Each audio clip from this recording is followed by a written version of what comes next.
To S P smart digital. बच्चों, यहाँ पे मैं क्वेश्चन जो असाइनमेंट 12 है आपका, उसका वीडियो सोल्यूशन आपको दे रहा हूँ। जैसे फर्स्ट क्वेश्चन है यहाँ पे, two objects of mass 10 kg and 20 kg respectively are connected to the two ends of a rigid rod respectively are connected to the two ends of a rigid rod of length 10 cm with negligible mass. The distance of center of mass of the system from the 10 kg mass is. सो अगर question number 1 को देखें तो question number 1 में है यहाँ पे दो मास है यहाँ पे, दिस इज 20 kg, ये 20 kg का है, और ये कितना है, दिस इज 10 kg। ठीक है, ये 10 kg और ये है 20 kg। So as the distance of let की यहाँ पे इसका सेंटर ऑफ मास है, यहाँ से कितने डिस्टेंस पे, एक्स डिस्टेंस पे, यहाँ से एक्स डिस्टेंस पे इसका क्या है, सेंटर ऑफ मास। सो आपको यहाँ पे बोला है कि to ends of rigid end of length 10 centimetre with negligible the distance of centre of mass of the from 10 kg मास। तो 10 kg मास से मान लिया जाए एक्स डिस्टेंस पे सेंटर ऑफ मास है। सो हम यहाँ पे लिख सकते हैं as distance of center of mass from m1, so this is m1 is equal to हो जाएगा, this is equal to m2r divided by this is m1 plus कितना हो जाएगा, m2। so m1 की वैल्यू कितनी है, 10 kg, m2 is equal to 20 kg and r is equal to 10। so required distance जो हो जाएगा, this is equal to यहाँ पे 20 into 10 divided by 20 plus 10 is equal to 30। so this is equal to 20 upon 3, this is meter is the correct answer. Next question, two particles of mass 5 kg and 10 kg respectively are attached to the two ends of a rigid rod of length 1 meter with negligible mass. The center of mass of the system from the 5 kg particle is nearly equal to। Question number 2 को अगर हम देखें तो question number 2 में यहाँ पे एक 5 kg का मास है और एक 10 kg का मास है, 5 kg का मास है और 10 kg का मास है। ठीक है, let this is the x, ये सेंटीमीटर में है, और ये ऊपर इधर क्या है तुम्हारा वाई, ये भी किस में है तुम्हारा, सेंटीमीटर में है।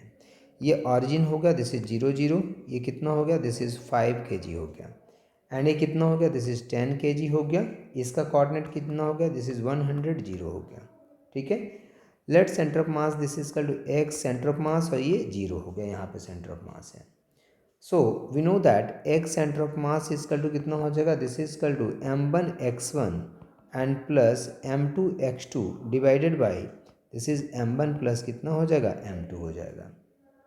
सो taking particle of mass 5 kg at the origin हमने ले लिया है, so this is X centre of mass is equal to कितना हो जाएगा, this is 5 into 0 plus 100 into 10 and divided by कितना हो जाएगा, दिस इज 5 प्लस 10। सो इसको कैलकुलेट करोगे, this is 200 upon 3, so this is equal to 66.66, this is centimetre. So x centre of mass is equal to हो जाएगा, this is 76 centimetre is the correct answer. Next question 3 को देखें, three masses are placed on the x axis 300 gram at origin, 500 gram at x equal to 40 centimetre and 400 gram at x equal to 70 centimetre. The distance of centre of mass from the origin is. फिर वही उसी तरह से हम करेंगे इसको भी, एक सेंटर ऑफ मास हम एक्स एक्सिस पर लेंगे, so this is X centre of mass equal to कितना हो जाएगा, this is m1x1 plus m2x2 plus m3x3 divided by this is m1 plus m2 plus m3।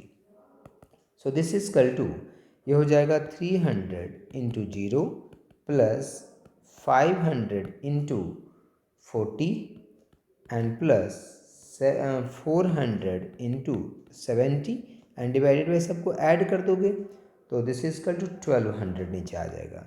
इसको जब कैलकुलेट आप करोगे तो कैलकुलेट करने के बाद this is 40 centimetre is the correct answer.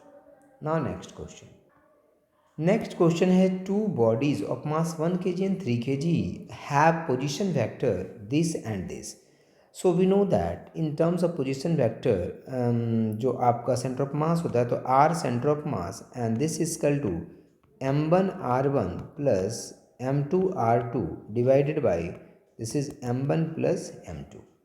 अब हम सब की वैल्यू पुट करेंगे यहाँ पे, so this is R centre of mass is equal to m1 is equal to 1, तो 1 into So this is equal to I cap plus 2j cap and plus k cap and plus 3 into minus 3 I cap minus 2j cap and plus k cap and divided by total mass. So 3 plus 1 is equal to 4.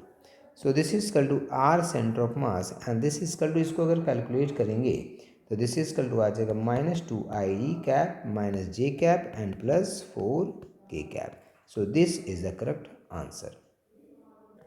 Next question देखें तो if a flywheel makes 120 revolutions per minute then its angular speed will be. So N की value अगर question number 5 को देखें तो number of revolution मतलब N is equal to this is 120 revolution per minute है. तो अगर 120 रेवोल्यूशन पर सेकेंड करेंगे तो क्या हो जाएगा 120 divided by 60. So this is equal to revolution per क्या हो जाएगा second. So this is equal to N की वैल्यू हो गई 2. This is revolution per second. Angular speed आपसे पूछा है. So this is omega and omega is equal to this is also known as a frequency, क्योंकि जितना एक second में जितना ऑसिलेशन है जितना रेवोल्यूशन होता है उसको फ्रीक्वेंसी कहते हैं. So omega is equal to this is equal to 2 pi into nu. So this is equal to 2 pi into 2. So this is equal to कितना हो जाएगा 4 pi. This is radian per second. This is the correct answer. Now question number 6. If angular speed of an engine wheel making 90 revolution per minute, so n is equal to this is 90 revolution per minute. So 90 revolution per minute है तो 90 upon आप 60 कर दीजिए तो ये क्या आ जाएगा revolution per second. So this is equal to 3 3 9 और 3 दूनी 6. So this is equal to 3/2. This is revolution per second. So what is omega? So this is omega is equal to 2 pi and this is also nu. So this is omega is equal to 2 pi nu. So this is equal to 2 pi into this is 3 by 2. So this is equal to 3 pi radian per second. This is the correct answer. Now next question. Next question देखें तो find the torque about the origin when a force of 3 joule 3 j cap Newton acts on a particle whose position vector is 2 k cap. So question number अगर 7 को देखें तो force and force is equal to this is equal to 3 J cap newton and position vector R and this is R is equal to this is 2 K cap metre. So we know that torque is equal to this is equal to r cross f. Torque is equal to this is r cross f. So this is 2 k cap into 3 j cap.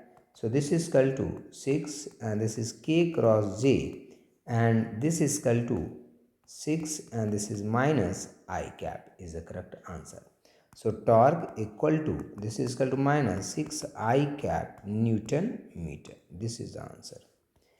Question number 8 को अगर देखें तो 8 में कहा है the moment of force F is equal to this at this about the position this. So question number 8 को अगर देखें हम यहाँ पे तो क्वेश्चन नंबर 8 में आप we know that torque and torque is equal to R cross F. So this is यहाँ पे R minus R naught cross F करना पड़ेगा आपको. So what is R minus R naught the position आपको given है. So this is equal to R minus R naught is equal to 2 I cap plus 0 J cap and minus this is 3 K cap and minus 2 I cap minus 2 j cap and minus 2 k cap. So this is equal to 0 I cap plus 2 j cap minus k cap. ठीक है. So what is torque? So this is torque is equal to this is equal to 0 I cap plus 2 j cap minus k cap and cross product 4 I cap plus 5 j cap minus 6 k cap. So this is equal to torque is equal to यहाँ पे हो जाएगा. So this is equal to i cap j cap and this is k cap. So यहाँ पे अगर इसको solve करें this is 0 2 minus 1 this is 4 5 minus 6. So this is equal to minus 7 i cap minus 4 J cap और minus 8 k cap. This is the correct answer. Now next question. Next question है question number 9. A force F is equal to alpha i cap plus 3 j cap plus 6 k cap is acting at a point R is equal to this is 2 I cap minus 6 j cap plus 12 k cap. The value of alpha for which angular momentum about origin is conserve is. सो अगर हम देखें तो we know that torque and torque is equal to this is dl upon dt. Torque जो होता है वो क्या होता है, दिस इज dl अपॉन कितना होता है, dt होता है. ठीक है. And we know also that this is torque is equal to this is r cross f. Torque is equal to this is r cross f.